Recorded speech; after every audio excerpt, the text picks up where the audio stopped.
John, just talk to us. What is research? How does that actually influence the economy locally?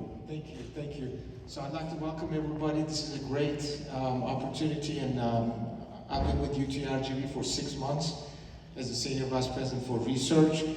And I was with UTSA for 16 years, and we went through a certain transformation at UTSA that took a more of a commuter type school into a more campus life and a research driven community. So, and with Dr. Bailey's vision, when I look at UTRGV, 7 years old, but with a very long legacy of institutions and all the culture coming here, there's a great potential here. But first, so what is research?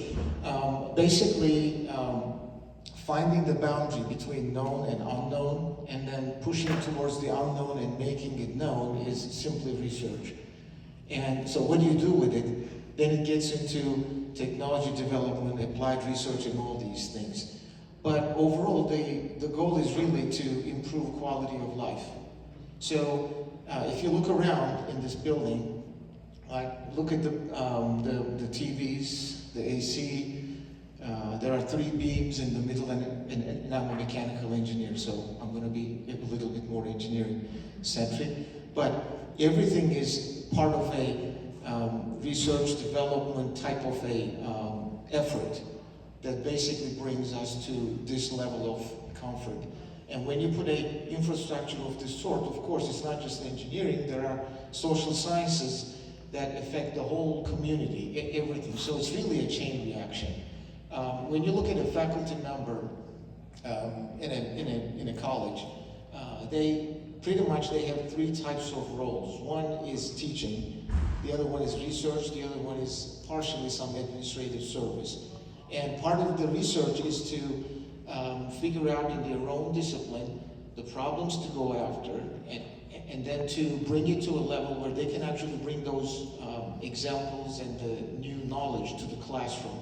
But where do they get those problems? Well, they basically, for instance, work with Mark and say, well, when you're doing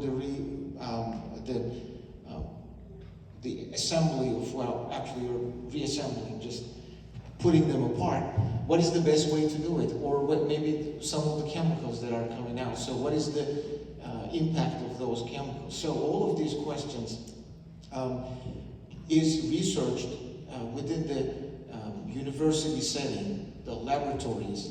And one thing that I know people look at research in a university setting as, we try 100 different things and one of them works. 99, well, they just don't work. Or it's just a waste. It's not really waste. You have figured out 99 ways not to do it. So that's actually pretty valuable, so that others won't repeat that. You guys all know about the Post-it sticky notes, right? Yeah. Well, 3M was trying to find the glue. And the sticky note was basically, they were testing glue on those pieces of paper on the conference room table, and sticky note was the weakest glue. But they said, you know what, we can create a product out of it. Well, somebody thought about that. So if you look at all the panelists here, K through 12, we have industry, there's university over here, and then you'll hear also about this place. So this is really a supply chain. I cannot do what I'm doing myself. I rely on the K through 12 group. Because of their success with the readiness, I take their output as my input, and I give it to Mark. And then Mark uses it, and then that affects the quality of life. Again, one more example, I'm going to go to UTRGV. So, 1913 in Dearborn, Michigan, when Henry Ford was putting together Model T factory, it was one model and black. And this is what he said: you can have any color you want as long as it's black. He said that.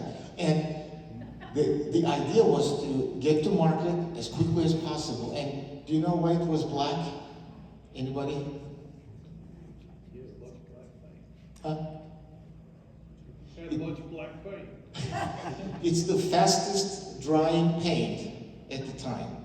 because his competitive priority was to get to market as quickly as possible, those were the conditions. Well, what happened from 1913 to here?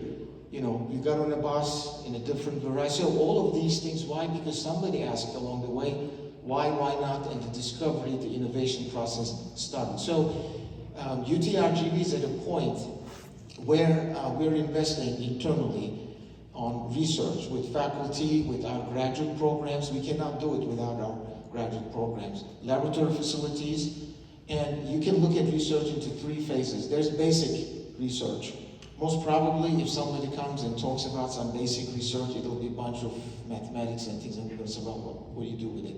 An engineer will take it and put it into an applied research format. From there, it's going to get into a production level R&D consulting support where the industry will be ready to. So it's basically a transformation of the knowledge from what you know and what it does and technology, and it affects your quality of life. So as UTRGV, we're on a path to become an emerging research university in the next 5 years, and this is defined by the coordinating board, Texas Higher Education Coordinating Board, and it depends on our PhD degrees, it depends on our research expenditures. But why PhD degrees and research expenditures? Because we need to bring in good students, we need to do research, spend our money. So part of that federal, state, local support is very important, and it's not just financial support.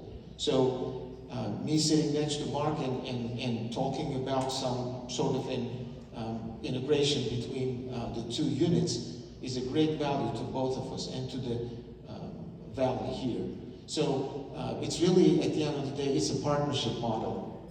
And whatever we do within UTRGV or in any university environment, it's still not ready for industry. You need to bridge the gap to make it, bring it to a level where it's actually the process, product, and the system is verified and validated. And I use the word bridge on purpose because that's a segue to name this thing. You know, you have to have maker spaces. They're quasi-simulated industry environments that basically simulate the concept and creates the readiness. Just like K through 12 student readiness, we need to have product process system readiness for them to use. So UTRGV is on the way to add a lot of R&D, add a lot of value to the partners, and we're looking forward to working with everybody. Thank you, John. Thank you.